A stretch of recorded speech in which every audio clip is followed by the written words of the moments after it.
शादी के 2 महीने बाद आज आरती मैके आ रही थी अपने मम्मी पापा से मिलने के लिए, क्योंकि अगले दिन उसे बेंगलोर जाना था अपने पति आकाश के साथ। आकाश वही नौकरी करता था और अब शादी के बाद वहीं जाना था हमेशा के लिए। 2 महीने तक आरती ससुराल में रही थी और अब वो अपने पति के साथ ससुराल से सीधा मैके आई थी।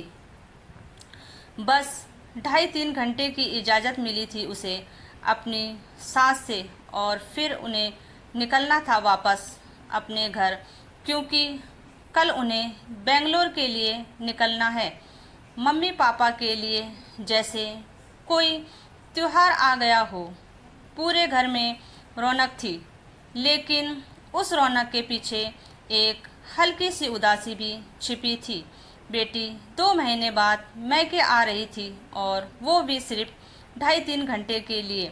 ना चाहते हुए भी आरती को वापस जाना था, क्योंकि सासू माँ ने साफ कह दिया था, समय से लौट आना, ज़्यादा देर मत लगाना। मम्मी पापा के मन में बेटी को जी भर के देखने की, उससे बातें करने की तड़प थी, लेकिन समय की बेड़ियां उनकी खुशी को बांध रही थी। माँ को जब पता चला कि आरती आ रही है तो उन्होंने तुरंत सोनाली को फ़ोन किया। सोनाली आरती की बचपन की सबसे प्यारी सहेली, दोनों ने साथ में स्कूल की पढ़ाई की थी, साथ में खाया, रोया, हंसी, जैसे दो बहनें हो। माँ जानती थी कि सोनाली को अचानक बुलाना ठीक नहीं होगा, इसलिए आरती से पहले ही उसे घर बुला लिया।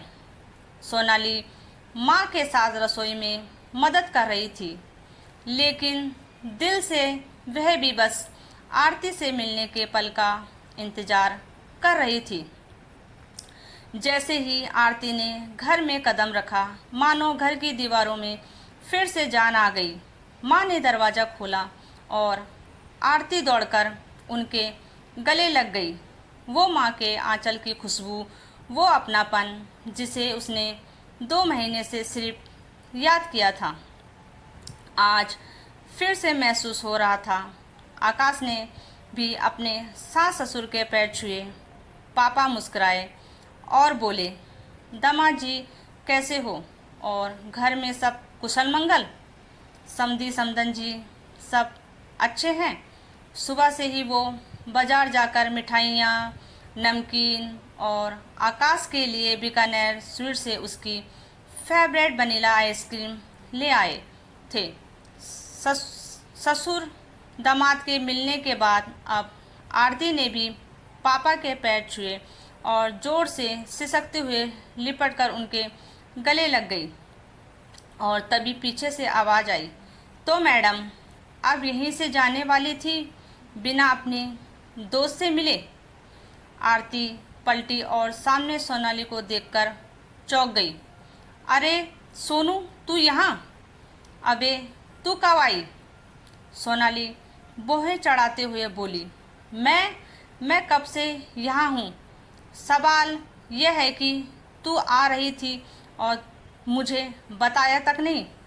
जरा सी भी प्यार नहीं बचा क्या? सब जीजा जी को ही दे दिया? आरती शर्मिंदा सी मुस्कुरा दी। अरे यार नहीं, ऐसा कुछ नहीं, बस सासू माँ ने सिर्फ 2.5-3 घंटे की ही इजाज़त दी थी। मैं खुद परेशान हूँ कि तुझसे खुलकर मिल भी नहीं पाऊँगी। और इतना कहते कहते उसकी आंखें भर आई। सोनाली की आंखों में भी नमी आ गई, लेकिन उसने हंसी में बात टालते हुए कहा, अच्छा छोड़, तू बैठ, अभी तेरे हिस्से की ढेर सारी बातें बाकी हैं। घर में रौनक थी। माँ और सोनाली रसोई में जुट गई। आरती की पसंद नापसंद सब याद थी उन्हें। उन्होंने आरती के लिए अलग से एक कटोरी में बैगन का भरता परोसा, वही जो ढेर सारा लहसुन और प्याज डालकर बनता है और जिसे आरती बचपन से बड़े चाव से खाती थी। लेकिन दामाद जी के घर में लहसुन प्याज नहीं चलता था। ये मम्मी जानती थी। उन्हें पता था आकाश उस सब्जी को नहीं खाएगा, इसलिए वो भरता सिर्फ आरती के लिए था। आरती खाने से उठी और किनारे जाकर माँ का हाथ थामकर बोली, माँ, बुरा मत मानना। अगर मैं ये भरता खा लेती और आकाश अपनी मम्मी से जाके कुछ बोल देते तो मेरी सासू माँ खामखा नाराज़ हो जाती। फिर फालतू में एक विवाद का मुद्दा बन जाता और उसमें आप लोगों को भी खींच लिया जाता। मैं ऐसा कुछ नहीं चाहती। माँ और सोनाली दोनों चुप हो गई। माँ की आंखें भीग गई। माँ ने आरती के माथे को चूमा। इतनी समझदार हो गई मेरी बच्ची, सोनाली ने धीरे से कहा।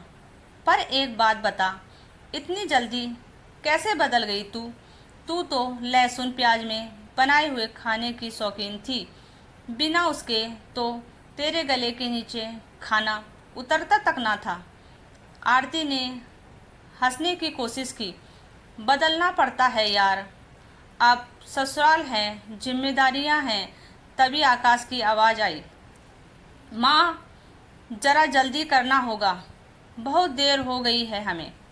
और जाते जाते आरती ने माँ से कहा, माँ, आपने आम का अचार बनाया होगा, थोड़ा सा दे दो ना, बेंगलोर लेकर जाऊंगी।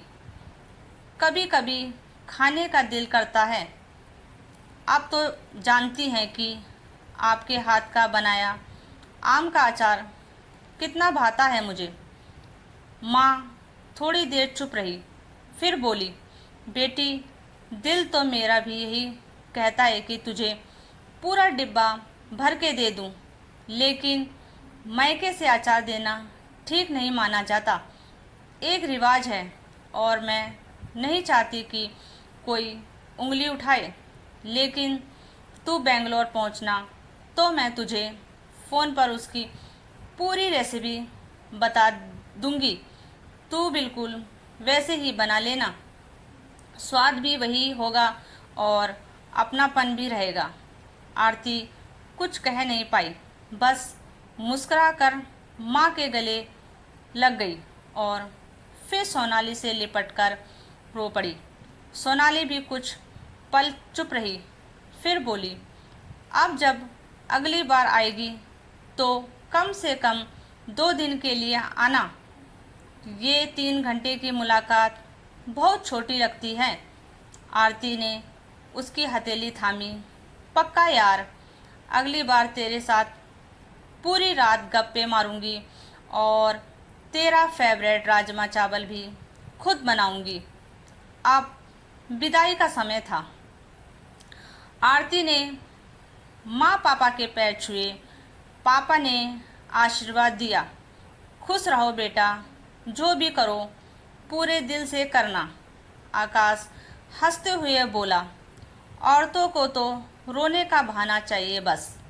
माँ मुस्कुरा दी, लेकिन उस मुस्कान के पीछे कितना दर्द छुपा था, ये शायद एक पुरुष कभी नहीं समझ सकता। बेटी को विदा करना, वो भी 2 महीने में, शादी के बाद पहली बार, सिर्फ 3 घंटे के लिए, और फिर पता नहीं अगली बार कब मिलेगी। दरवाज़ा बंद हो चुका था। आरती और आकाश की कार गली के मोड़ से ओझल हो चुकी थी। माँ वहीं दरवाजे की चौखट पर खड़ी थी। पापा चुपचाप कुर्सी पर बैठ गए थे। सोनाली कुछ देर वहीं खड़ी रही, फिर धीरे धीरे माँ के पास आई और उनका हाथ पकड़ लिया। माँ जी, वो धीरे से बोली, मैं जानती हूँ ये 3 घंटे आपको बहुत छोटे लगे होंगे, लेकिन मैं हूँ ना। जब तक आरती नहीं आ सकती मैं आ जाया करूँगी, आपको अकेला नहीं छोड़ूंगी।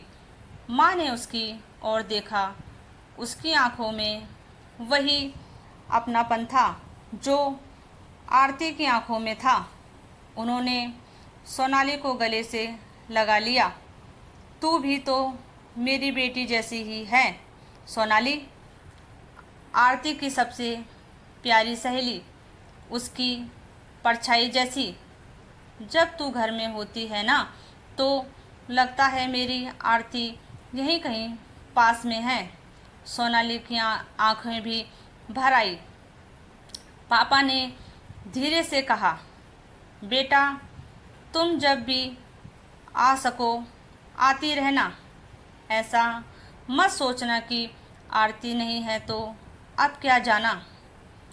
तुम्हें देखेंगे तो लगेगा जैसे हमारी आरती सामने बैठी है, बस नाम अलग है।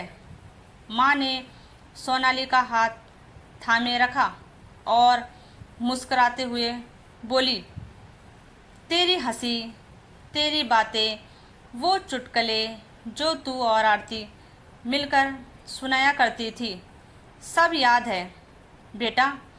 तू तो यही रहती है, इसलिए तुझसे तो उम्मीद रहेगी कि तू बीच बीच में आती रहेगी। तू आएगी तो लगेगा जैसे आरती हमारे पास ही है। अब तू ही इस घर की रौनक बनाए रखना।